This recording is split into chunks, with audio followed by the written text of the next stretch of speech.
Okay, I'm sewing the final corner on my binding. I'm just going to go almost to the edge here, and I'll stop about a 1/4 inch away from the edge of the quilt. And then I'll back stitch just a couple stitches. And then needle up, trim your thread, fold it over this way. That's why you didn't sew all the way to the edge, so that it can fold over that way. And then once again over this way. Now you're going to turn it. And I start a little bit away from the edge, but try and catch the bottom and the top. And you're going to sew until you're just about 6 inches away from the first part of your binding, your beginning, and then you're going to back stitch and stop.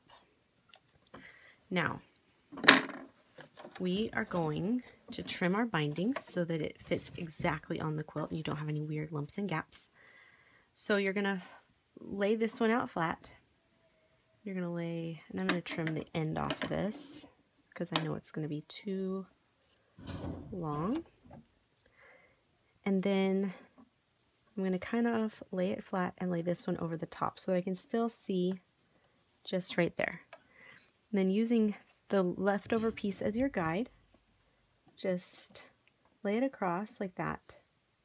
And then pulling the top piece tight, trim only the top right on that line.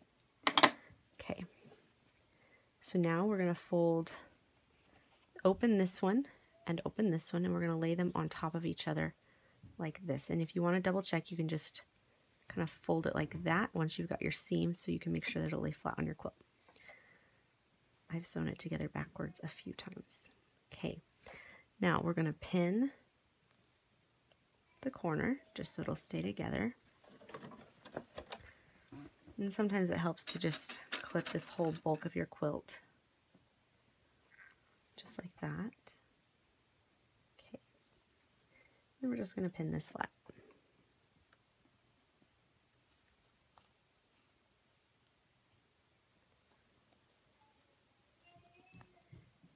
Okay,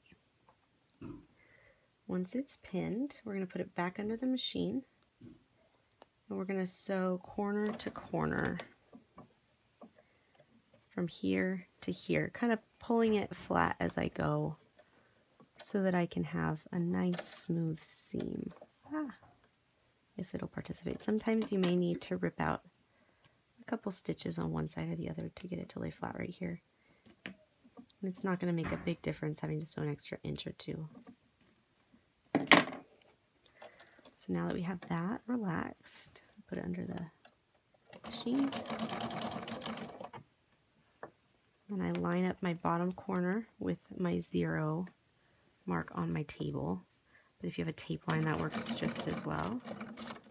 And I think my needle's not threaded.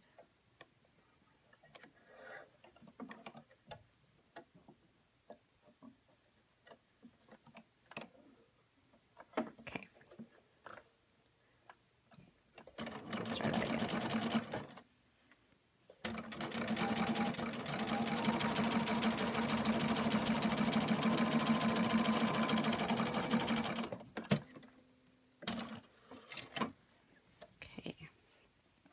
So now we've sewn our seam.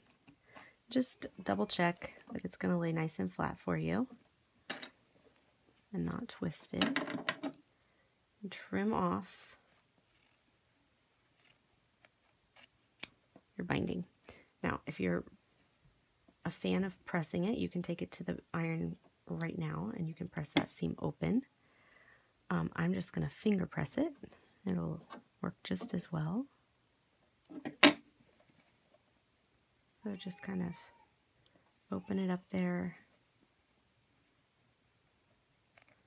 Just kind of give it a good, nice and flat feel and see how it lays nice and flat on your quilt. Okay, so now, final 2 steps. We're going to sew this down. And I just use my 1/4 inch foot. And if it gets folded, as long as the bottom's not folded, it's fine. Okay. All right, so here's the part that I get asked about a lot. So now I'm going to fold my binding over, and I'm going to clip it, and the flat side of the clip goes down on the back. And we're going to go through the corner so that you can kind of see the whole process. We're going to keep clipping it. Now, when I get to the corner, I'm going to use a pin. The pin goes under the machine, and so it's going to hold your corner nice and pointy if you're okay with sewing over pins. Okay, so there's that pin there, and I often put one more on the other side just to hold it all together. I do use 2 1/4 inch binding, folded in half, and then I use a 1/4 inch seam on the front, so you can see that it's not going to have any trouble catching on the back. And what I'm going to do is I'm going to top stitch along where the quilt and the binding meet on the front. It's going to catch in the back. So on the front, your binding is almost invisible, and you don't have any overhang or anything that looks even a little bit messy. All the mess, if you want to call it a mess, is on the back. So this is a good option for people who can't or don't have time to hand stitch their bindings down. Let's see. Okay.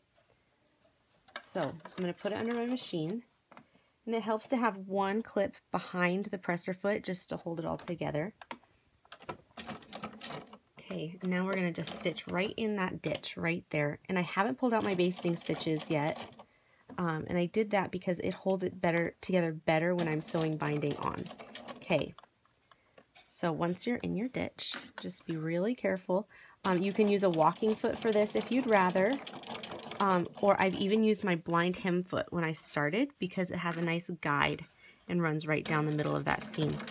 So you're just going to stitch carefully in your ditch until you get to your corner. Stop with your needle down. Okay. Pivot. Now, take the needle up before you take your first stitch, just to make sure you're still just right where you want to be.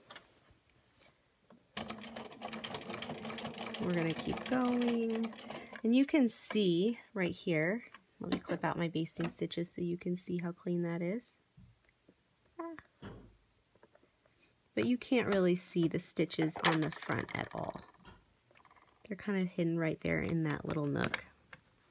And then on the back, you've got this little flange. If you do stop, try and stop with your needle down, and it's going to give you a better result. And then rather than have you watch me bind my whole quilt, I'm going to stop right here. And I always back stitch just to add some strength. But that's what my quilt is going to look like on the back. And then hidden seams on the front. So this is my favorite method for binding. It goes together really fast. It takes about an hour to bind a whole quilt from start to finish. And the results are nice and clean, and I'm very happy with how it washes up. Thanks for watching.